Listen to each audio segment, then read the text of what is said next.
Assalamualaikum warahmatullahi wabarakatuh. Ketemu lagi dengan Bagus Johan Maulana SKM dalam video konsultasi kusta. Teman-teman, hari ini saya akan share materi menjawab pertanyaan masuk di kolom komentar YouTube saya di channel Bagus Johan Maulana dari Mbak U. Mbak U ini menanyakan, Pak Johan, apakah anak usia 3 tahun bisa tertular kusta? Jadi di keluarganya ada penderita kusta dan anaknya sekarang 3 tahun ada bercak di alisnya. Nah, jadi dia curiga nih, anak saya bisa tertular nggak sih usia 3 tahun? Apakah ini tertular beneran dari penderita kusta yang ada di keluarganya atau tidak? Nah, ini tantangan tersendiri bagi teman-teman programmer. Semua programmer kusta saya wajib menyimak video kali ini. Tetapi sebelum menyimak video kali ini, Anda simak dulu Bagus Johan Maulana kusta pada anak. Di situ saya menerangkan bagaimana sih artinya kalau kita menemukan kasus kusta pada anak, kesulitannya apa sampai dengan pengobatannya seperti apa. Oke? Nah, setelah nyimak video itu baru Anda simak video kali ini. Oke. Ini tantangan sendiri untuk memeriksa atau menemukan tanda-tanda utama kusta pada anak ya. Ini relatif lebih sulit daripada pemeriksaan pada orang dewasa ya. Ini menjadi tantangan sendiri. Saya kalau misalkan ikut kegiatan RVS, Rapid Village Survey atau Intensive Case Finding di lapangan juga menghadapi kesulitan-kesulitan yang sama seperti ini. Ada anak, ada tanda-tanda bercak dan sebagainya. Ini rada-rada angel nih. Memang sulit ya. Ini kesulitannya akan saya ceritakan satu-satu ya di video kali ini. Oke, untuk bisa menjawab pertanyaannya Mbak U ini, apakah anak usia 3 tahun bisa tertular kusta atau tidak? Ini kita kembali. Kita harus melihat dulu ini anak kontak erat atau bukan. Nah, kontak erat adalah orang yang bertemu intensif dengan penderita kusta minimal 20 jam per minggu, minimal 3 bulan berturut-turut seperti itu. Nah, kalau anak Mbak U ini ya jelas-jelas masuk kriteria ini ya. Tadi kan dia menceritakan bahwa di anggota keluarganya ada penderita kusta dan ini ada anaknya di situ bareng. Ya, berarti anakmu memang masuk kriteria kontak erat. Kontak erat berarti bisa terpapar, tertular atau bahkan bisa menderita kusta dan membutuhkan pengobatan ya. Nah, itu sudah masuk ya kategori ini kontak erat. Yang berikutnya kita lihat teori masa inkubasi. Masa inkubasi itu adalah waktu dari mulai masuknya kuman ke dalam tubuh sampai dengan memunculkan gejala. Nah, ini rata-rata 2-5 tahun. Itu rata-rata ya, tetapi case by case masing-masing bisa beda-beda. Ada artikel yang menyebutkan bahwa masa inkubasi itu bisa 40 hari sampai dengan 40 tahun. Nah, berarti 40 hari saja bisa tertular kusta lalu memunculkan gejala. Ya, berarti anak Anda masuk kan ke dalam teori ini. Berarti termasuk bisa dia terpapar lalu tertular dalam rentang masa inkubasi. Jadi bisa saja wong bayi tertular aja bisa kan kalau kita melihat teori masa inkubasinya adalah 40 hari sampai 40 tahun seperti itu. Nah, jadi jawabannya adalah bisa saja Mbak anakmu itu tertular kusta. Nah, sekarang pertanyaannya adalah ini kusta atau bukan? Berarti kan butuh memastikan nih anakmu tertular kusta atau bukan. Oke. Untuk menjawab ini kembali lagi ke teori ke tanda utama kusta. Anda simak dulu Bagus Johan Maulana tanda utama kusta. Di situ saya menjelaskan tanda utama kusta ada 3 ya. Dan menentukan seseorang kena kusta atau tidak ya dari tanda utama ini. Yang paling dominan, yang paling penting adalah yang prioritasnya adalah ini dulu. Bukan ke tanda-tanda tambahan. Kalau tanda-tanda tambahan itu nggak harus ada gitu loh. Tetapi kalau tanda utama kusta, ini kalau salah satu saja di antara 3 ini ada, maka seseorang itu didiagnosa penyakit kusta. Oke? Tanda-tanda utama kusta yang pertama adalah bercak yang mati rasa atau kurang rasa. Yang kedua adalah penebalan saraf tepi yang disertai gangguan fungsi saraf. Yang ketiga adalah hasil pemeriksaan PTA smearnya ditemukan kuman kusta pada pemeriksaan lapang pandang laboratorium. Di situ bisa berarti indeks bakteriologinya bisa 1 positif 1 2 3 sampai 6 seperti itu ya. Oke, kita bahas satu persatu nih tantangannya apa nih kesulitan pemeriksaan atau pendiagnosaan kusta pada anak. Yang pertama, untuk menemukan bercak yang mati rasa. Ini gampang atau sulit nih ya? Bercak yang mati rasa atau kurang rasa. Mengenai bercak, untuk Anda sebagai orang awam, saya bilang bercak itu apa? Ya bercak ya adalah lesi atau adanya kulit yang warnanya beda dengan kulit normalnya. Nah, itu untuk masyarakat awam bisa mengenali seperti itu. Tetapi untuk para programmer, ini ada skill yang lebih advance lagi, lebih mahir lagi. Ada loh ciri-ciri bercak kusta itu, ciri khasnya itu seperti apa? Tidak hanya kelainan warna saja. Bercak kusta timbul kan karena apa? Karena infiltrasi atau kerusakan yang terjadi pada kulit oleh kuman kusta. Nah, kulit kita lihat anatomi kulit, ada epidermis, ada dermis, ada subkutan. Epidermis itu kulit ari.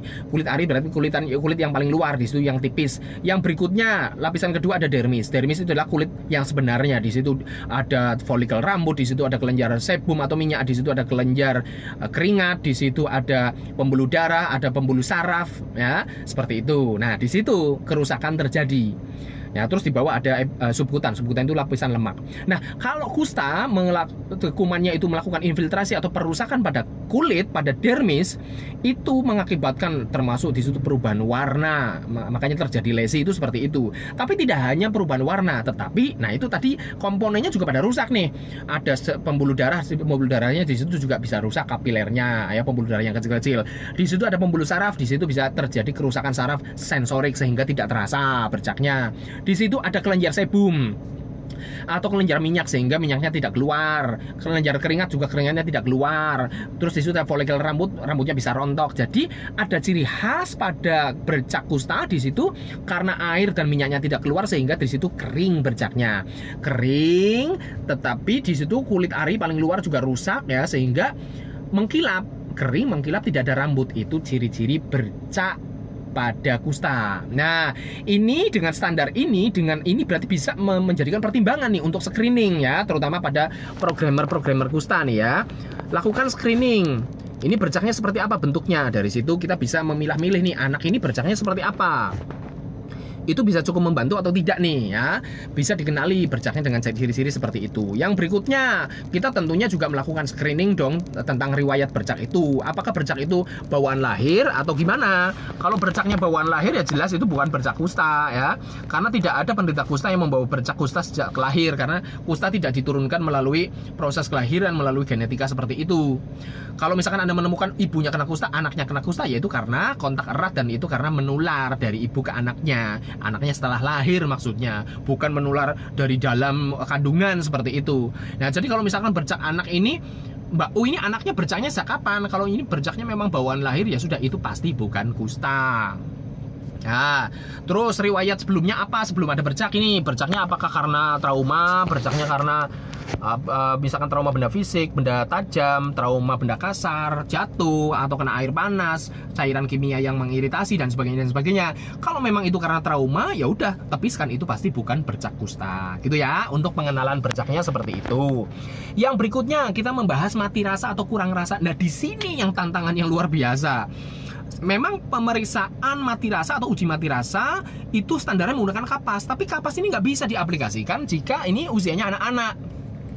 Anda simak Bagus Johan Maulana uji mati rasa kusta seperti itu. Itu standarnya seperti itu. Itu bisa untuk dilakukan pada orang dewasa, ya kan? Tapi pada anak-anak apa? Iya, anak-anak ini bisa kooperatif. Wong dijak ngobrol aja kadang nggak nyambung gimana, ya kan? Anak usia berapa sih yang bisa diajak kooperatif? Ya kita juga nggak bisa memastikan. Ya misalkan menurut teori ya kalau anak 10 tahun ke atas lebih mudah untuk diajak kooperatif. Tapi saya nggak bisa memastikan anak usia 10 tahun ke atas bisa diajak kooperatif dan memberikan respon yang kita inginkan seperti pada uji mati rasa. Ya belum tentu semuanya bisa. Satu, tantangannya itu mudeng nggak dengan cara komunikasimu? Jangan-jangan kesalahannya adalah bagaimana Anda mengkomunikasikan mau melakukan pemeriksaan uji mati rasa pada anak ini, jangan-jangan istilahnya salah atau tidak sistematis ngomongnya sehingga anak nggak mudeng, suruh respon tapi diem aja seperti itu kan. Itu tantangannya. Yang berikutnya, ini anak mudeng apa enggak setelah Anda jelaskan dan mau nggak memberikan respon yang positif, memberikan respon yang seperti Anda inginkan dalam pemeriksaan uji mati rasa. Misalkan gini, saya juga pernah nih melakukan pemeriksaan uji mati rasa pada anak. Saya sentuh menggunakan kapas pada bercaknya, diem aja, katanya nggak kerasa, diem. Terus saya coba diselang-seling di bercak yang bukan yang bercak atau di kulit yang normal, diem aja. Lah gimana? Harusnya kan kerasa di sini. Nah ini sulitnya melakukan pemeriksaan uji mati rasa. Ini anak nggak bisa kooperatif, nggak bisa diajak ngobrol kayak gini, nggak bisa kerjasama, tidak memberikan respon yang positif. Ya kan? Angel, lagi-lagi, waduh ini sulit nih, nggak bisa objektif. Nah ada saran dari senior-senior programmer untuk melakukan uji mati rasa, kita menggunakan jarum. Nah ini di lapangan. Kalau saya ke lapangan dan kebetulan memakai seragam, ada papan nama saya, ini kan ada jarumnya.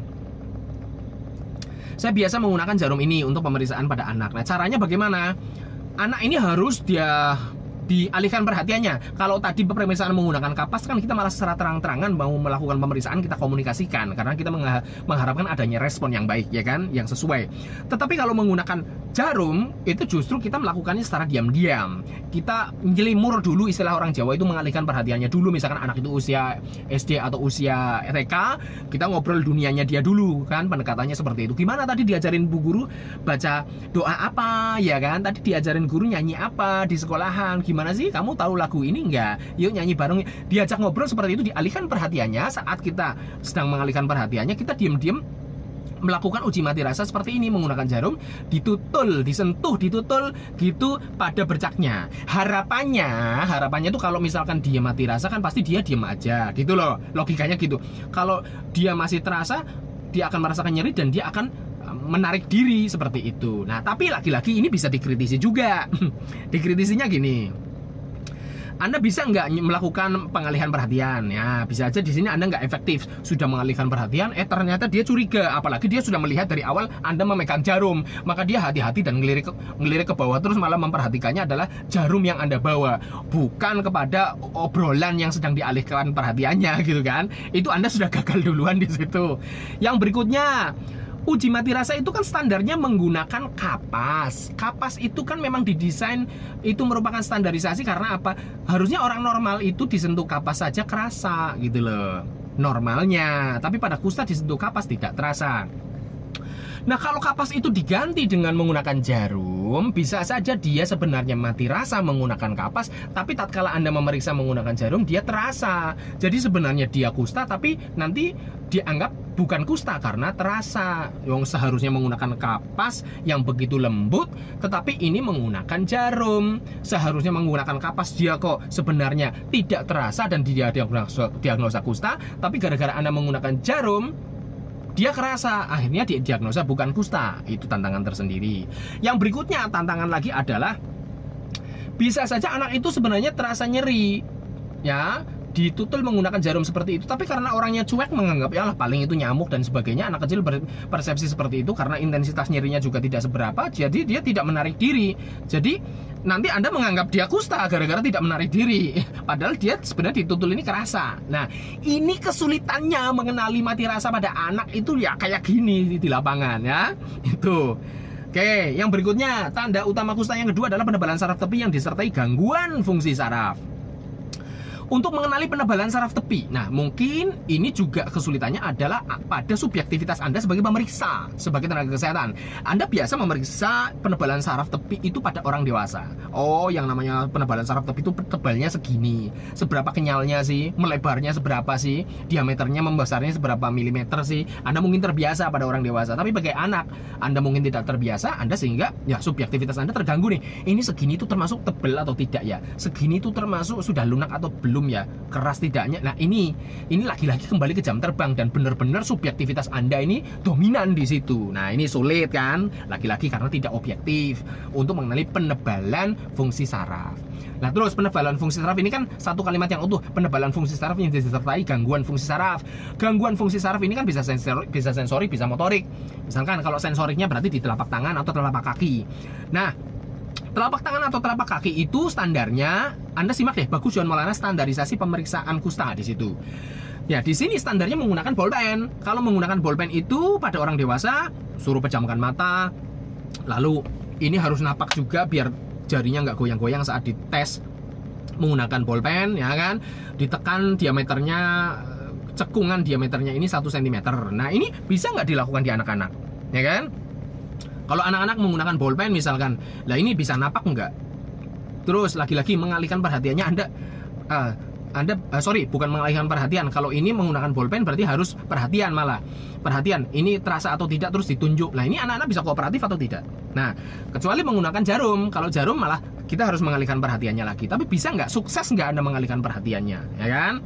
Menggunakan jarum. Dan di sini tantangannya lagi-lagi tadi, yang seharusnya pemeriksaan standarisasinya menggunakan bolpen, ya, misalkan dengan menggunakan bolpen dia itu sebenarnya mati rasa, tetapi menggunakan jarum bisa saja dia terasa karena ini lebih lancip. Lagi-lagi ini objektivitasnya dipertanyakan. Nah, itu kesulitannya untuk mengetahui adanya gangguan sensorik.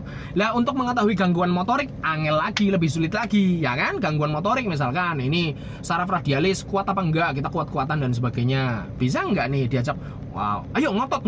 Ini mudeng apa enggak anak disuruh seperti itu, ya. Terus misalkan ini untuk mengetahui saraf ulnaris, saraf medianus, Ya, di sini kekuatannya adalah jempol suruh gini, mudeng nggak anak disuruh kayak gini nunjuk mukanya? Maksudnya gimana? Dia bisa aja nggak mudeng, apalagi suruh kuat-kuatan, nanti dia malah mengalah dan sebagainya, rada angel, tidak kooperatif. Lalu misalkan kekuatan jari nomor 5 atau jari kelingking istilahnya, untuk mengetahui saraf motorik dari ulnaris, saraf ulnaris di sini, misalkan kuat-kuatan menahan seperti ini atau menahan kertas yang dijepit di sini. Nah, nanti dia mudeng nggak untuk kuat-kuatan? Dia tarik-tarikan, dia mudeng nggak maknanya ini suruh-suruh kuat-kuatan? Ya, di situ tantangan komunikasi lagi-lagi pada anak ini bisa saja tidak tersampaikan pesannya dan responnya juga tidak positif atau tidak seperti yang kita inginkan. Ya, akhirnya tidak objektif lagi di situ. Ya, oke. Terus berikutnya apa tanda utama kusta yang ketiga adalah BTA skin smear-nya positif. Nah, ini juga ada kesulitan. Ngambil sampel BTA skin smear pada orang dewasa lebih mudah daripada anak-anak. Anak-anak tantangannya gimana? Dia mau nggak kooperatif atau tidak? Nanti baru dijepit sedikit aja menggunakan misalkan pinset, nanti dia sudah kesakitan, dia sudah denial, dia sudah lari, kabur, nangis dan sebagainya, ya kan? Meskipun kalau kita benar-benar sukses bisa ngambil sampelnya, ini lumayan objektif karena sudah mendapatkan sampelnya, ya kan? Itu bisa diukur, bisa dilihat secara empiris, laboratorium kelihatan atau tidak. Artinya kalau bisa di situ ditemukan sampel dan itu positif, nggak mungkin positifnya positif palsu, ya kan? Tetapi negatif palsu bisa saja terjadi. Sebenarnya dia positif kusta, tetapi kita mendiagnosanya negatif gara-gara misalkan karena buru-buru ngambil sampelnya, dia berontak sehingga sampelnya tidak adekuat jumlahnya, terlalu sedikit atau salah teknik dan sebagainya. Akhirnya di situ negatif palsu. Itu tantangannya seperti itu, ya. Itulah tantangan kita, kesulitan kita mendiagnosa kusta atau menemukan tanda-tanda utama pada anak gitu loh, tanda-tanda utama kusta pada anak.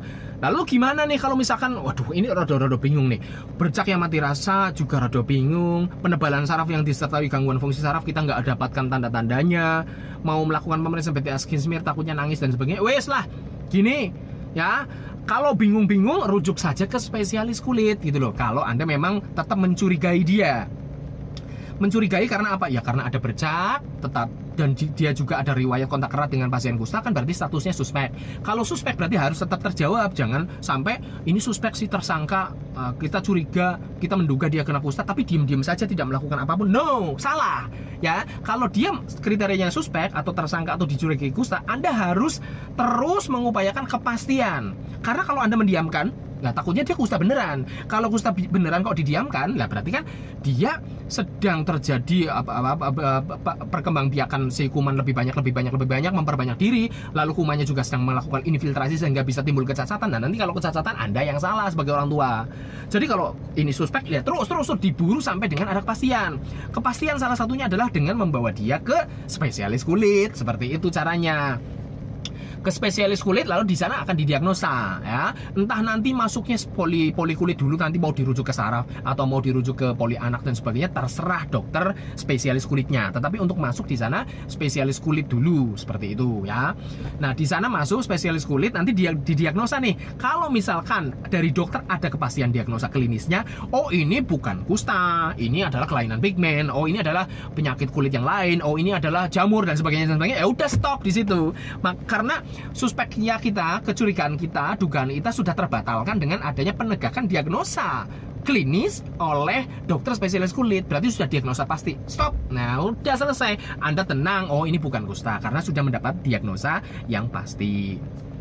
Kalau misalkan di sana membutuhkan pemeriksaan lebih lanjut, misalkan BTA skin smear, ya udah jalani saja. Nah, apalagi kalau misalkan di rumah sakit yang canggih, mungkin pemeriksaannya lebih komplit lagi. Kayak tadi misalkan pemeriksaan motorik atau kekuatan otot. Kalau kita kan manual seperti ini, kuat-kuatan, lebih kuat mana dan sebagainya dengan pemeriksaannya. Kalau di sana pemeriksaan misalkan ada alat laboratorium yang lebih komplit lagi. Bagaimana mengecek kekuatan otot, tonus otot menggunakan alat pendeteksi adanya impuls saraf itu benar-benar nyampe ke sini atau tidak. Nah, itu malah lebih objektif lagi, lebih bagus lagi, seperti itu, ya. Jadi kalau anak Anda suspek, Anda masih curiga, terus buru, jangan didiamkan, takutnya nanti itu kusta beneran dan menginfiltrasi, nanti timbul cacat. bawa ke spesialis kulit. Nah, terus lakukan. Nah, nanti bagaimana pemeriksaannya di sana, lalu di sana advice-nya atau sarannya seperti apa, ikuti saja. Misalkan, oh ini observasi dulu 3 bulan, nanti 3 bulan pemeriksaan lagi. Diharapkan dengan 3 bulan ini akan muncul perbedaan yang sangat signifikan dan bermakna, sehingga kita akan lebih mantap lagi melakukan pemeriksaannya secara objektif. Hidupi saja, ya dijalani saja, atau dirujuk lagi ke spesialis saraf untuk memastikan, jalani saja.